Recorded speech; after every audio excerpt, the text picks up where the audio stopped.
नमस्कार. चला आज आपण करणार आहे चिकन खरडा हिरव्या मिरचीचं सुकं चिकन. त्यासाठी आपण तेल गरम करायला ठेवलं आहे. आता आपण त्याच्यामध्ये कांदा घालणार आहे, बारीक चिरलेला कांदा.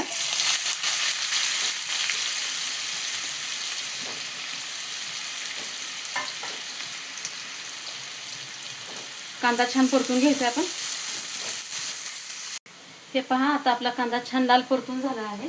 आता आपण त्याचे जे हिरवं वाटण तयार केलं आहे यामध्ये कोथिंबीर, पुदिना, हिरवी मिरची, आलं, लसूण आणि खोबरं आहे ते आपण मिक्सरमधून छान बारीक वाटून घेतले. ते आपण तेलामध्ये परतूया.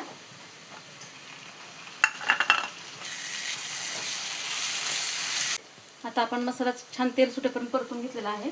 आता आपण त्याच्यामध्ये चिकन घेतलं आहे. स्वच्छ 2 ते 3 पाण्याने धुवून त्याला हळद मीठ लावून मॅरिनेट करायला ठेवलं होतं. आता आपण ते त्याच्यात मिक्स करूया. 1.5 किलो चिकन घेतलं आहे मी. त्याला आपण चांगलं मिक्स करू घेऊ.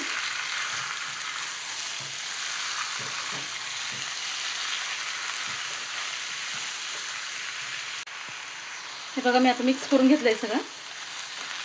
आता आपण त्यात थोडंच पाणी घालू, छोटी वाटी.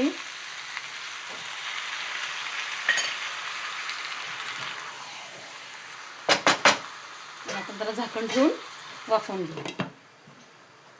हा मैत्रिणींनो, आपला हिरवा चिकन खरडा तयार झाला आहे. कसा झाला आहे मला कमेंटमध्ये सांगा.